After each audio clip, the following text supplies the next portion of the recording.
Most people believe that when they lose, it's over. I lost, or I failed, or my business failed, or my this or that, and they never get back up so that they can put the lesson that they used back into practice. So if you learn a lesson and then you don't get back on the train and learn how to not repeat that same mistake, you expanded your potential by learning the lesson, but then you never capitalized on it because you were too afraid. Like Michael Jordan's not talking about the shit that the shots he made. It's always the ones they miss. Yeah. And it's always the championship I missed, or the this I missed, or the that I missed. And dude, that's how you can really know how someone's wired. Many that sort of, I think there's like some entropic basis for this. Like there are many more ways to fail than to succeed.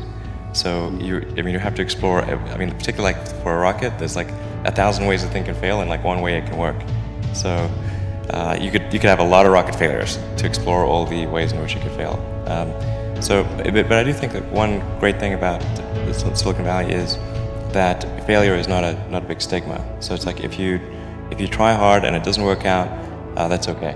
Like you can learn from that and do another company, and it's not a big deal. And I think that's really one of the great things about Silicon Valley. It's a fallacy, a myth to believe that overnight in 24 hours that someone can turn into a worldwide phenomenon. Once a lady was in a marketplace and she saw Picasso.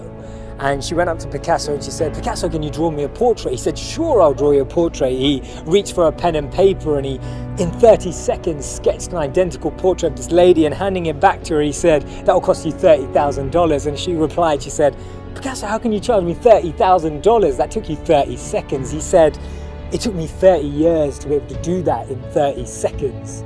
And it's amazing how that time, that unforgotten, that invisible world beyond the bottom of the iceberg, underneath the water, the part you don't see, is actually what made what you see today possible. I'm convinced that there's no such thing as an overnight success. I had a lot of fail. I failed for funny things that I failed a key primary school test for 2 times. So I applied jobs for 30 times, got rejected. I went to even the KFC. When KFC came to China, come to USA, 24 people went for the job. 23 people were accepted. I was the only one guy. And we went for police. 5 people, 4 of them accepted. I was the only guy that I received it. So I applied for Harvard for 10 times, rejected. Guys, we have to work hard, not for ourselves. If we can be successful, 80% of the young people in China can be successful. We don't have a rich father, powerful uncle. We don't get a $1 from bank, 1 cent from government. Just work as a team. I failed far more times than I've succeeded. Far more. You will never succeed more than you fail. That's not how it works. You know why? Because failure is a wonderful teacher. It's the only way to learn.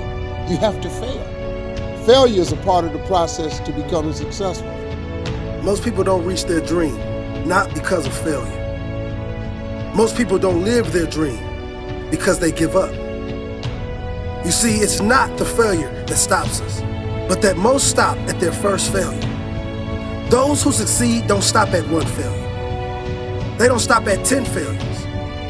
They don't stop at 100, 1,000, or 1,000,000. One of the things you gotta understand, my friend, is that you're supposed to fail.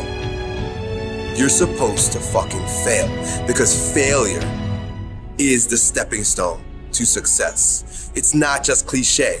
You know, that sounds fucking nice. You put it in a Hallmark card, right? Failure is the stepping stone to success. Fuck that poetic shit. You need the logical reason why. Because failure is an experience that lends to wisdom that ultimately makes you a stronger version of yourself. If you remember how hard it was to learn how to tie your shoes when you were a kid, right? Because it's like, I have to remember, and then this one, and the 2 bunny ears, you know, the whole thing, right? But like now you can do it in your sleep. And it's just the emotions we have about beginning work because the judgments we're gonna put on ourselves about how we're doing. But if we can remove the judgment of how we're gonna do and say, I assume I'm gonna suck. And all I'm doing is I'm gonna start pulling the thread of this 20 hours. That's my only goal, is to start sucking. That's it, I just wanna start sucking, rather than nothing. The failure is just a signpost that you're going in the wrong direction. Do you understand? You are discovering something about yourself, and you're exercising your character every time you get up and try something, move in the direction of something, even if you don't get the fucking thing. It's not about the thing. It's not about making the basketball team. It's not about making $1 million. It's about what you learn along the way, who you become along the way. It's that fucking journey, and you're on the journey. And guess what? The journey's hard. The journey is riddled with failure, and that's why most people don't do it. I would like to know when you're in that moment failing and you have to keep going, what do you say to yourself? What if? A lot of times I'll be in a 200-mile run or something like that, and I'm all jacked up. Body's broken, mind's broken, spirit's broken. I start to say, what if I can pull this off? When I first walked into the Navy SEAL recruiter's office, he looked at me and said, there's only been 35 African Americans in 70 years make it through. You know what I said to myself?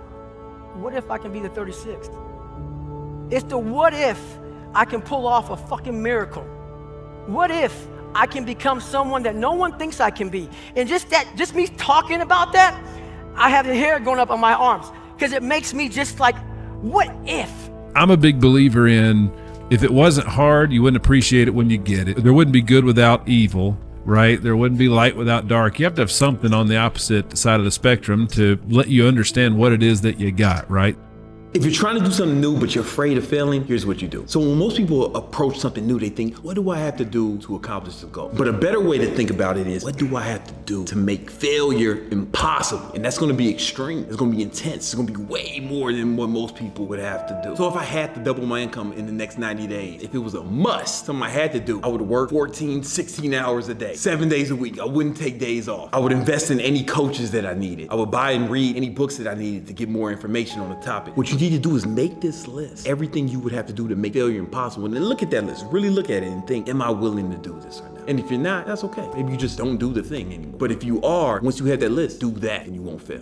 When you look at the definition of failure in the English dictionary, it's defined by 3 words: lack of success. But that means we don't value learning. It means we don't value growth. It means we don't value experience and struggle. Our obsession with winning means that we're actually letting go of all of that which we could be learning at every single point. I actually believe that failure has the ability to lure success. Countless failures are almost doorkeepers to success, and every time you walk through one door, the gate gets bigger and the lock gets tighter, and it gets that much more difficult because we're being tested for our genuineness and our authenticity and our real desire to chase that goal, a real desire to actually embody the values that are needed to almost take responsibility for that success, to take responsibility for that position and the influence it brings with it. And therefore, if you've never failed, you've never really tried anything new. Winners don't enjoy failure, but they would never let failure stop them. Next time you encounter failure, you got to remember every great thing on this planet is here because the Creator learned what did work, but learned more from what did not work. Tell yourself the truth. Get back on the bike.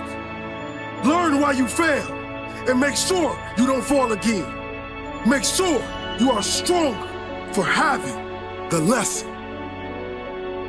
Failure is not the end of your story. It is the start of your comeback story. If failure was the end of your story, there would be no greats. I got tired of coming up short. I got tired.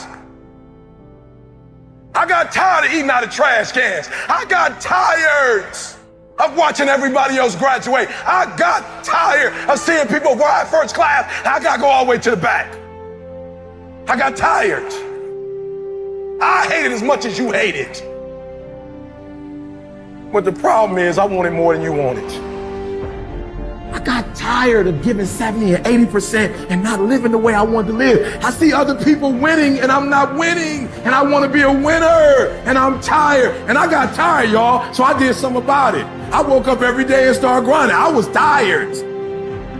You got to get tired of losing. Failure is nothing but a lesson to the winner. Failure is nothing but motivation to the winner. Failure is fuel. No one likes to fail, but the difference between those that win and those that lose in life is the winner decides a better meaning for their failure. They decide never again. They declare, I will be better next time. Don't let failure stop you. Let it grow you. Let it develop you. Failure is not the end. It's just the start.